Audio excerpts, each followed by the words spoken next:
Halo semuanya, jangan lupa untuk like, komen, share, dan subscribe channel aku ya. Terima kasih.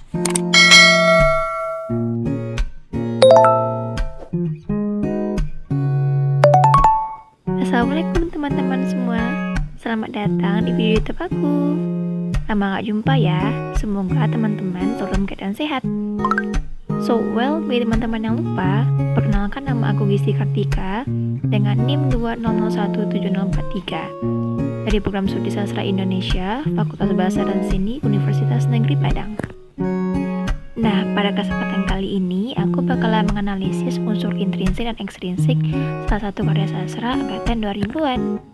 Namun sebelum itu, aku mau jelasin dulu nih, apa sih itu angkatan 2000-an? Setelah wacana tentang lahirnya sastrawan angkatan reformasi muncul, namun tidak berhasil dikukuhkan karena tidak memiliki juru bicara, Kory Layun Rampan pada tahun 2002 melempar wacana tentang lahirnya sastrawan angkatan 2000. Selain itu, angkatan 2000 adalah nama yang diberikan oleh Kory Layun Rampan. Ada sejumlah pengarang yang melahirkan wawasan estetik baru pada tahun 1990-an, dan tokoh-tokoh angkatan ini adalah Afrizal Malna, Seno Gumira Ajidarmi, dan Ayu Utami. Singkatnya begitu teman-teman. Nah, setelah tahu apa itu angkatan 2000, kita lanjut ke inti pembahasan pada video kali ini. Sebenarnya ada banyak karya sastra yang muncul atau lahir pada tahun 2000-an ini. Namun aku sendiri inginnya menganalisis unsur intrinsik dan ekstrinsik karya sastra novel Pudarnya Pesona Cleopatra karya Habib Rahman Al-Shirazi atau Kang Abi. Teman-teman pasti udah tahu dong sama cerita ini, tapi gak apa-apa deh. Aku nanti bakalan jelasin sinopsis singkat dari novel ini, spesial buat teman-teman yang belum tahu ceritanya. Oke, jadi novel Pudarnya Pesona Cleopatra karya Habib Rahman Al-Shirazi ini menceritakan tentang seorang laki-laki atau tokoh aku yang ingin menikahi seorang wanita pilihan orang tuanya. Wanita itu bernama Raihana. Raihana adalah seorang gadis solihah yang cantik dan penghafal Al-Quran.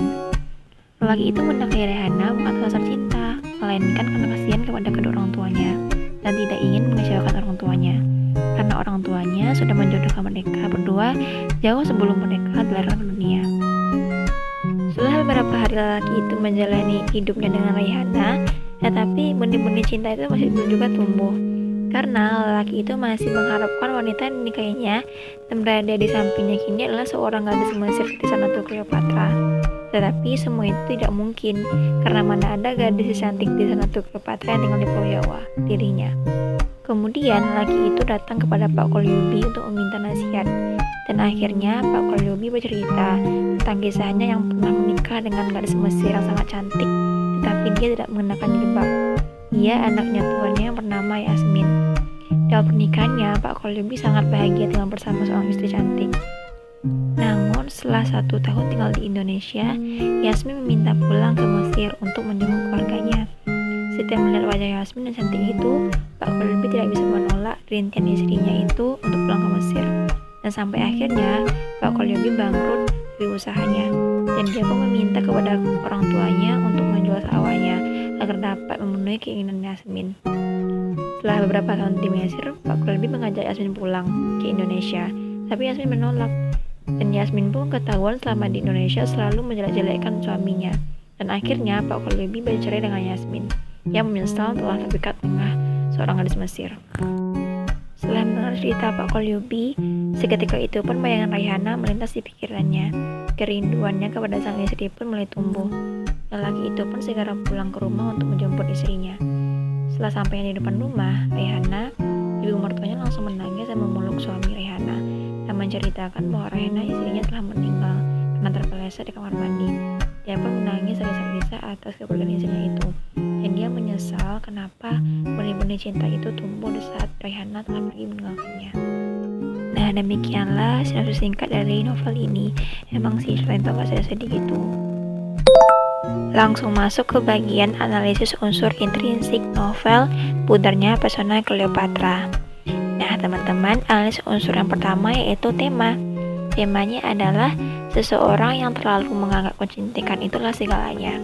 Nah, dibuktikan dengan kutipan, aura pesona kecantikan dari Mesir titisan Cleopatra sedemikian kuat mengakar dalam otak, perasaan dan hatiku, sedemikian kuat menjajahkan cita-cita dan mimpiku. Terdapat di halaman 5 novel ini. Unsur yang kedua yaitu alur.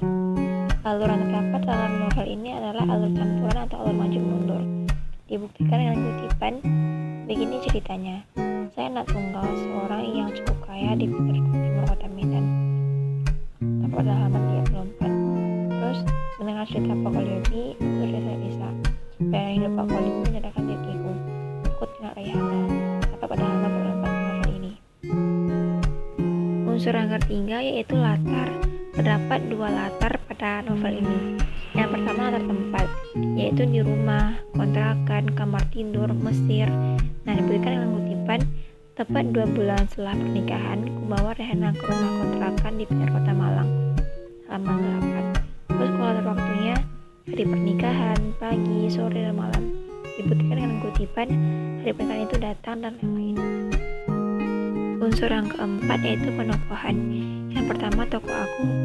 Dilihat dari segi fisik, tokoh aku ini seorang laki-laki muda, sedikit tampan, namun lemah dan gampang sakit dan belum menikah.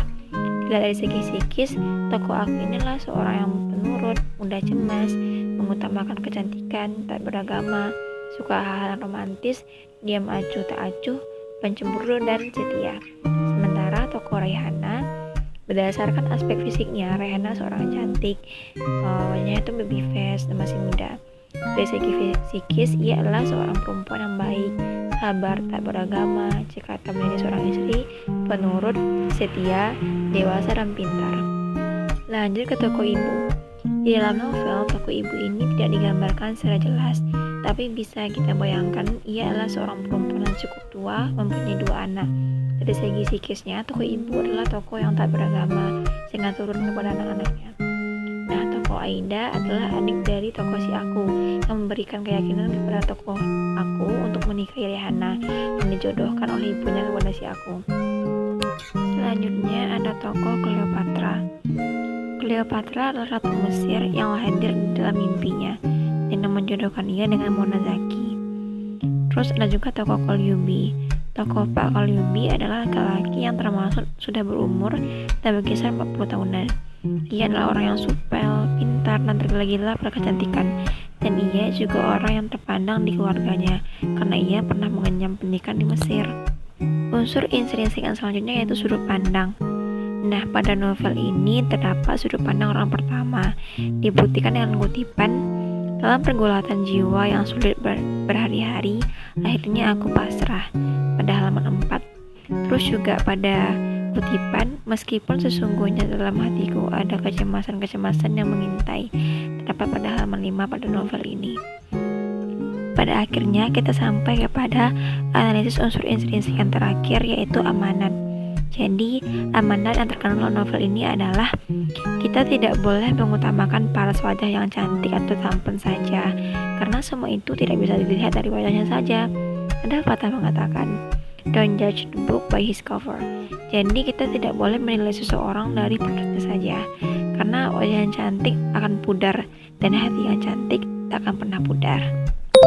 Baiklah teman-teman, selanjutnya kita masuk ke bagian analisis unsur ekstrinsik. Analisis unsur ekstrinsik yang pertama yaitu biografi penulis atau pengarang.